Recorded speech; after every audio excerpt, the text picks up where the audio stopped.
The first thing Daniel Mercer heard when he stepped off the bus wasn't applause or music or even his daughter's voice. It was silence. Not the peaceful kind, not the kind that lets you breathe. It was the heavy, suffocating silence of a town that had moved on without him. He stood there on the cracked pavement of Maple Street, with a duffel bag slung over his shoulder and a folded flag tucked carefully inside it. 3 tours overseas had carved lines into his face that hadn't been there when he left. His right knee ached with every step.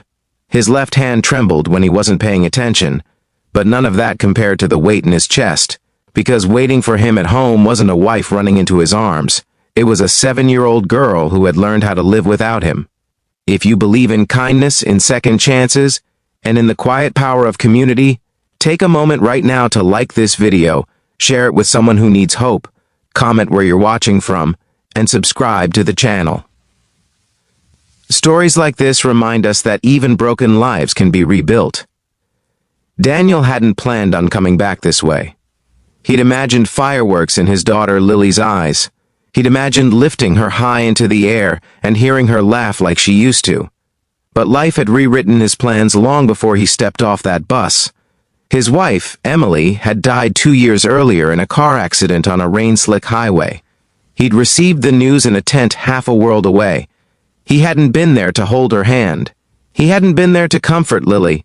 He hadn't been there at all, and guilt had followed him home like a shadow. The small blue house at the end of the street looked the same from the outside. The porch swing still creaked in the wind. The white paint was peeling near the windows. But the yard, once full of flowers Emily had planted, was now mostly weeds. Daniel unlocked the front door with hands that felt too big, too rough for the delicate memories inside. The air smelled faintly of dust and lavender. Lily stood in the hallway, clutching a stuffed rabbit that had once belonged to her mother. She didn't run to him, she just stared. And in her eyes, Daniel saw something that hurt more than any battlefield wound: uncertainty. The first few weeks were harder than combat. Daniel tried to slip back into fatherhood like it was a uniform he could put on. He packed school lunches. He braided Lily's hair badly, fumbling with rubber bands. He burned pancakes. He tried to laugh when she corrected him gently, telling him that Mommy used to cut the sandwiches into stars. At night, he sat on the edge of his bed and stared at the ceiling. The house creaked in unfamiliar ways. Every loud noise made his heart race. Fireworks from a distant baseball game sent him ducking instinctively to the floor. Lily had found him like that once, hands over his head, breathing hard. She hadn't said anything. She had just backed away quietly. That silence between them grew. Daniel thought he was protecting her by staying strong, by not crying, by not talking about the war, by not talking about Emily, but children can feel what adults try to hide. Bills piled up on the kitchen counter, his military benefits were delayed. The factory where he used to work had shut down. Every job application seemed to disappear into a void. Employers smiled politely at the word veteran, then hesitated at the mention of medical discharge. He started selling things. First the old lawnmower, then the television in the guest room. He skipped meals so Lily wouldn't notice the fridge thinning out. And through it all, he avoided eye contact with the neighbors, especially Mrs. Eleanor Whitaker. She lived next door in a pale yellow house with bright red geraniums lining the porch. She had been Emily's closest friend. When Daniel was deployed, she had helped with Lily's school pickups and doctor visits.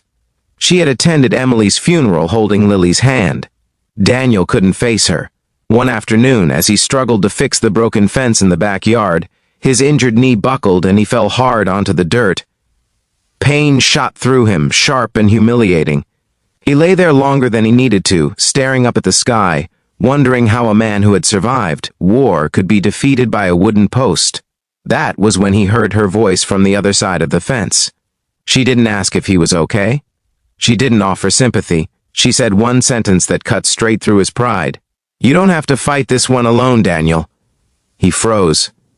The words weren't loud, they weren't dramatic, but they carried something he hadn't allowed himself to feel in years. Permission.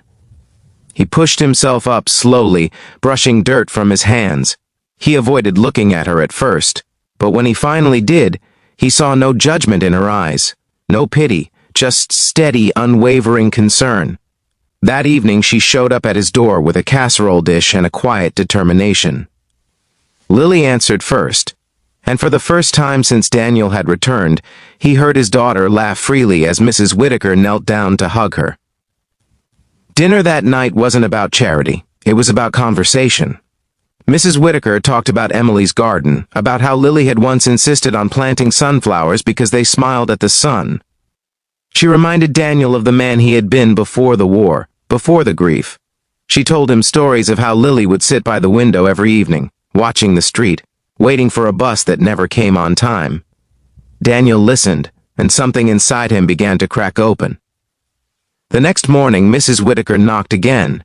This time, she had a list of local veteran support groups and the name of a counselor who specialized in trauma recovery. She didn't push. She simply placed the paper on the kitchen table and said she would watch Lily if he ever needed time. For days, the paper sat untouched. Pride is a stubborn thing, especially for men taught to endure quietly. But one night, after waking from a nightmare so vivid he could still smell smoke in the air, Daniel found Lily standing in his doorway, tears streaming down her cheeks. Because his shouting had frightened her, he saw himself through her eyes. A stranger. The next morning, he picked up the phone. Therapy wasn't easy. The first session felt like peeling open old wounds with dull blades. But the counselor didn't rush him. She helped him untangle the guilt from the grief, the anger from the fear. She helped him understand that surviving didn't mean he had failed. Slowly, almost imperceptibly, Daniel began to change. He started sleeping through the night. He started talking about Emily with Lily, sharing stories instead of burying them. They planted new sunflowers in the backyard together. He let Lily teach him how to braid hair properly, laughing when he finally got it right. Mrs. Whitaker became a constant presence, not intrusive, just steady. She helped Daniel repaint the fence. She introduced him to a friend who managed a local hardware store, and within weeks, Daniel had a part-time job repairing tools and assisting customers. It wasn't glamorous, but it was honest work. The first paycheck felt heavier than his duffel bag had on the day he returned. One evening, as summer painted the sky in shades of orange and gold, Daniel sat on the porch swing with Lily curled against his side. The sunflowers in the yard stood tall, their bright faces turned toward the fading light. He realized something then. The war hadn't ended when he came home, but healing had begun when he allowed someone else into the battle. Months passed.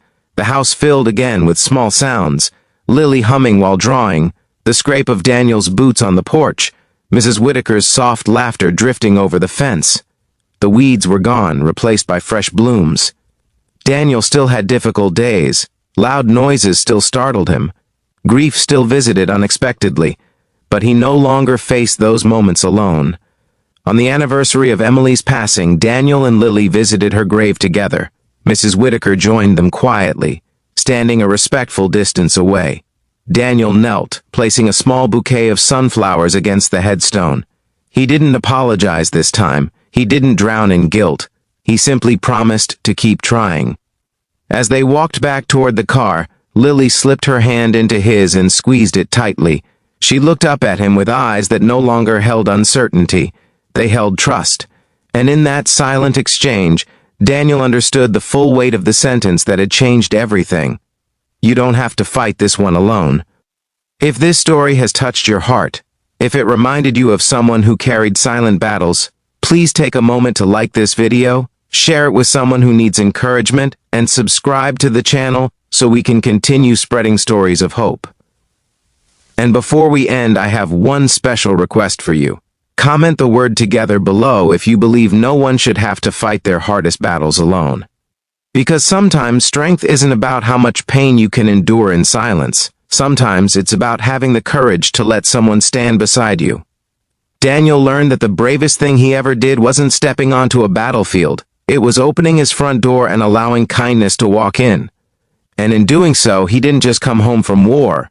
He finally came home to himself.